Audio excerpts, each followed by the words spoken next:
हम आते हैं अब अगली टॉपिक पे, that is activity 4.3।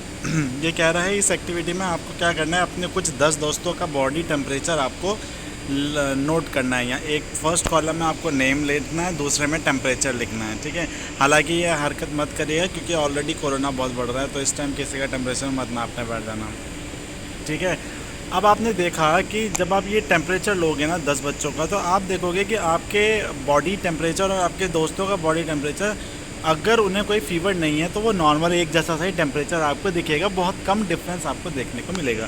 The temperature of every person may not be, कुछ बच्चों का हो सकता है कि बिल्कुल 37 डिग्री ना हो, कुछ का थोड़ा सा ऊपर हो सकता है, कुछ का थोड़ा सा नीचे हो सकता है। Actually what we call the normal temperature, actual में क्या होता है, हमारा कई सारे लोगों का हमें ऑब्ज़र्व किया है कि जो नॉर्मल टेम्परेचर होता है वो जनरली किस दो रेंज के बीच में रहता है।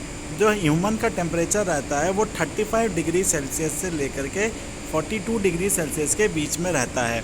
अब ये 35 से 30 जो नॉर्मल है वो जनरली 37 के आसपास रहता है।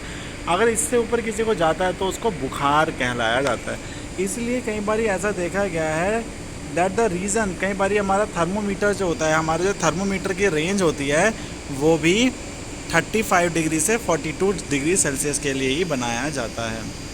अगर मैं ये बात करूँ, देखो हमारे ना दो स्केल्स होते हैं, एक होता है सेल्सियस, एक होता है फ़ारेनहाइट। तो अगर मैं बात करूँ, ये जो थर्मोमीटर दिख रहा है इसका जो रेंज होती है जनरली जो क्लिनिकल थर्मोमीटर होता है उसकी रेंज 35 डिग्री सेल्सियस से 42 डिग्री सेल्सियस के बीच में ही रहती है, ठीक है। अब एक चीज़ का एक बहुत इंपॉर्टेंट बात है कि ये थर्मोमीटर जो होता है क्लिनिकल थर्मोमीटर, इसको कभी भी मुंह में डाल के इसके साथ हरकतें नहीं करनी चाहिए, क्योंकि क्या होता है अगर ये टूट जाता है तो मरकरी जितना भी होता है वो आगे टिप वाला वो आपके मुंह में चला जाएगा, और मुंह में जाने से क्या होगा, एक्सीडेंट हो सकता है, ठीक है। अब आगे आ जाते हैं लेबोरेटरी थर्मोमीटर पे। क्लिनिकल मैंने बताया था वो होता है जिससे हम बॉडी का टेम्परेचर नापते हैं और जो क्लिनिक्स में यूज़ होता है। नेक्स्ट आता है लेबोरेटरी, और लेबोरेटरी वो थर्मोमीटर होता है जो केमिकल लैब्स में यूज़ होता है, फैक्ट्रीज़ में यूज़ किया जाता है, जो किसी की बॉडी का टेम्परेचर नहीं नापता, ये रूम का टेम्परेचर नापता है। How do we measure the temperature of other objects, जैसे कि one such thermometer is known as a laboratory thermometer. The teacher will show you this thermometer, look at it carefully and note the highest and lowest reading. The range of a laboratory thermometer is generally from -10 degree to 110 degree Celsius. याद रखना जो हमारा अभी मैंने बताया था clinical जो thermometer होता है उसकी रेंज कितने से कितनी होती है, 35 डिग्री सेल्सियस से 42 डिग्री सेल्सियस के बीच में होती है। लेकिन ये जो लेबोरेटरी थर्मोमीटर होता है इसकी रीडिंग जो होती है, इसकी रेंज जो होती है वो -10 डिग्री से 110 डिग्री सेल्सियस के बीच में रहती है। याद रखना इंपॉर्टेंट पॉइंट है। Also as you did in the case of a clinical thermometer, find out how much a small division. अब आगे बढ़ो, you would need this information to read the. अब एक चीज़ और याद रखना, जो ये लेबोरेटरी थर्मोमीटर होता है इसका साइज़ काफ़ी बड़ा होता है क्लिनिकल थर्मोमीटर के कंपैरिजन में। क्लिनिकल थर्मोमीटर तो इतना होता है आपकी छोटी सी पॉकेट में आ जाए, और जो लेबोरेटरी थर्मोमीटर होता है ये काफ़ी बड़ा होता है, ठीक है। Now activity 4.4। एक्टिविटी 4.4 क्या कह रही है, take some tap water in a beaker. एक मग्गे में या किसी बीकर में टैप वाटर ले लो और उसमें थर्मोमीटर डुबो, ठीक है, ताकि जो ये नीचे मरकरी वाला पार्ट था ना वो उसके कंटेनर के बॉटम में टच करे, ठीक है। होल्ड द थर्मोमीटर, अब थर्मोमीटर को पकड़ के रखो। Observe the movement of a mercury in the thermometer, wait till the mercury thread become steady. कुछ देर तक आप उसको ऑब्जर्व करो, उसमें मरकरी जो होती है, जो ये मरकरी इसमें दिखाई है, ये मरकरी थोड़ी देर तक आपको हिलती हुई नज़र आएगी। थोड़ी देर बाद ये क्या हो जाएगी, स्टेबल हो जाएगी। नेक्स्ट पेज पे आ जाऊँ।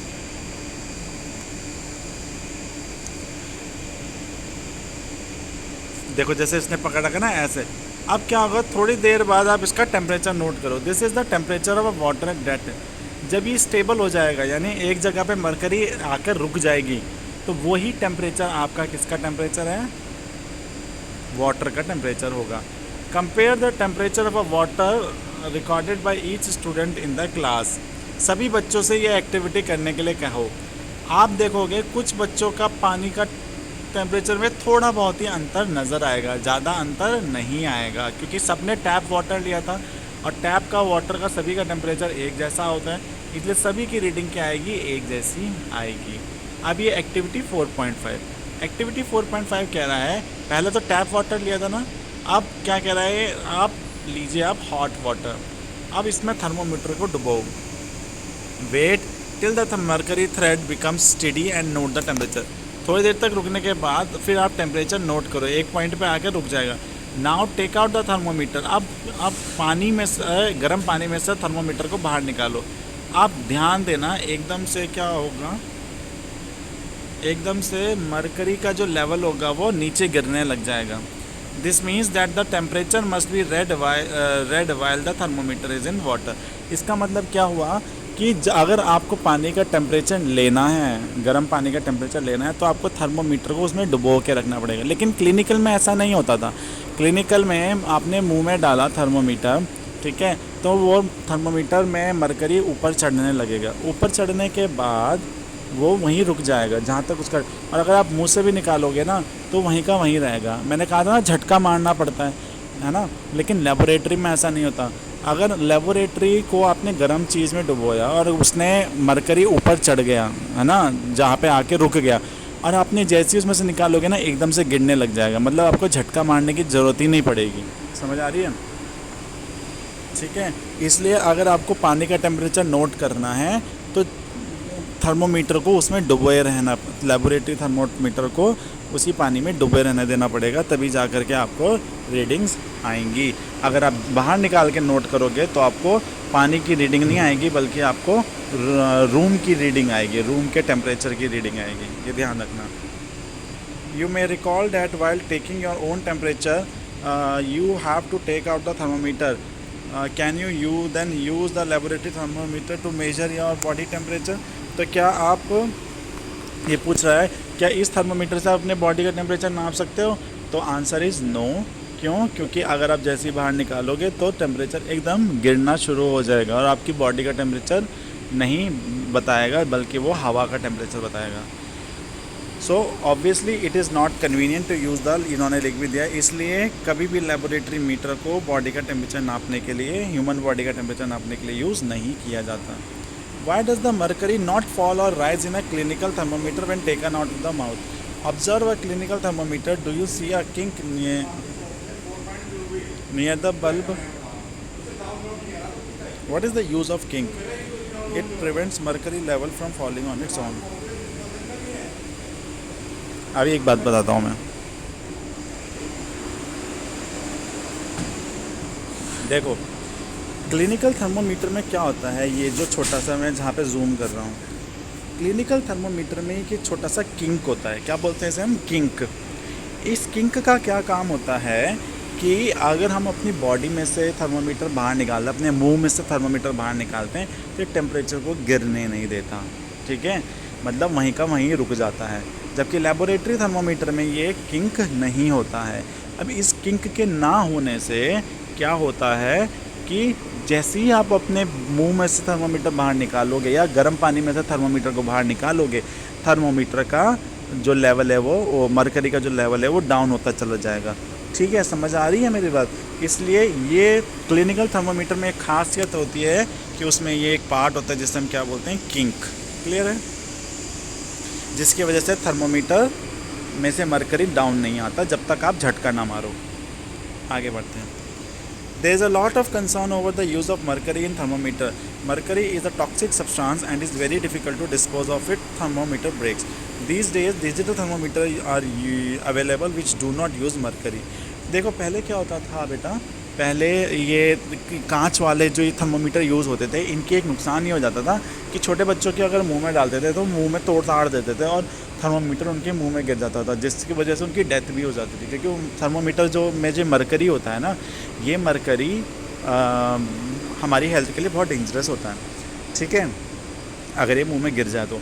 इसलिए क्या है, आजकल अब डिजिटल थर्मोमीटर आने लग गए हैं, जिनकी टिप पे देख रहे हो ना थर्मोमीटर, डिजिटल थर्मोमीटर, जिनकी टिप पे अब जिनकी टिप पे अब मरकरी यूज़ नहीं होता है, कुछ और मटेरियल यूज़ होता है। ठीक है, तो डिजिटल थर्मामीटर का फ़ायदा ये है, एक तो रीडिंग बिल्कुल एग्जैक्ट मिलती है, और दूसरा क्या है, मरकरी वाला ख़तरा जो होता है वो भी ख़त्म हो जाता है। नेक्स्ट टॉपिक है आपका ट्रांसफ़र ऑफ हीट।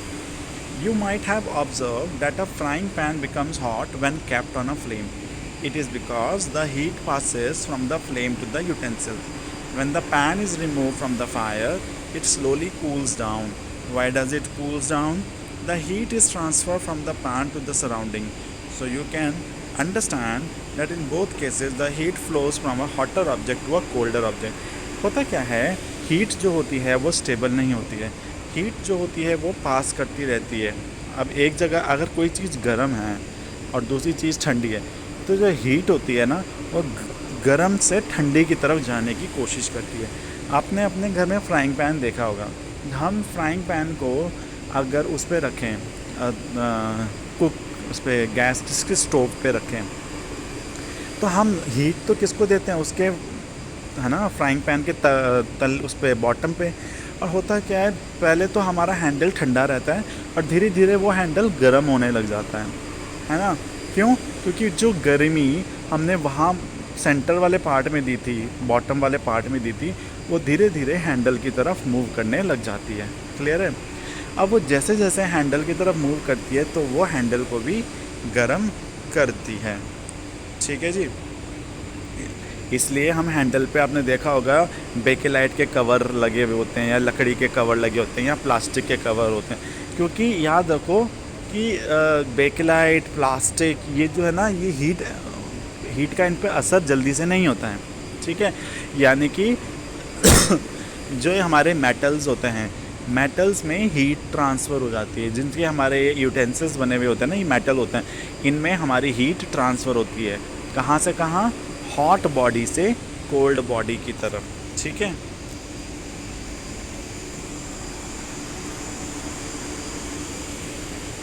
अब हीट कैसे फ़्लो करती है, कैसे नहीं फ़्लो करती, इसका एक छोटा सा इन्होंने एक एक्टिविटी करी है।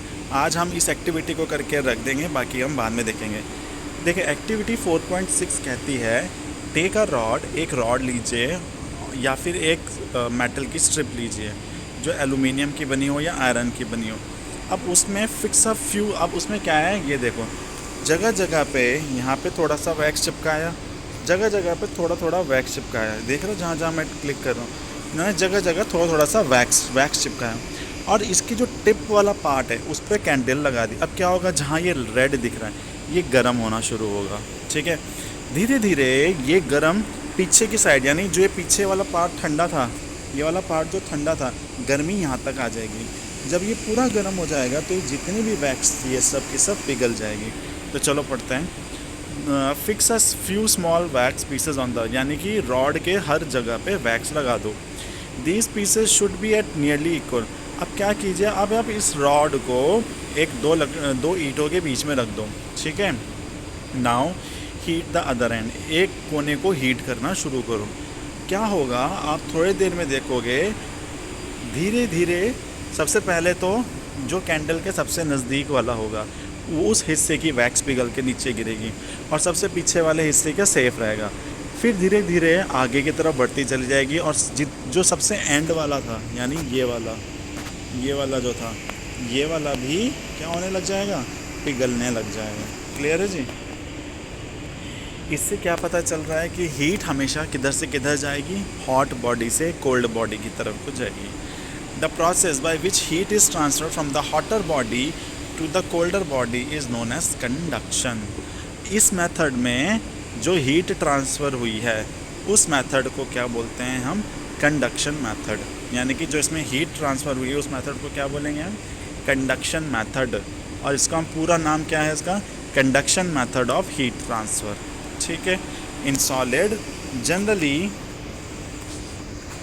जितने भी हमारे सॉलिड ऑब्जेक्ट्स होते हैं, जैसे मेटल्स हो गए, है ना, इन या आयरन की रॉड हो गई, इन सभी में जो हीट ट्रांसफ़र होती है वो कंडक्शन से ही होती है, पानी में अलग तरीके से होती है। ठीक है, अब ये पूछ रहा है, क्या सभी सब्सटेंसेस सॉलिड वाले इलेक्ट्रिसिटी हीट कंडक्ट करेंगे? So answer is no. Plastic की चीज़ें, बेकेलाइट की चीज़ें और वुडन की चीज़ें, वुडन के हैंडल, इनमें कभी भी हीट ट्रांसफ़र नहीं होती है, थोड़ी बहुत हीट ट्रांसफ़र नहीं होती है, ठीक है।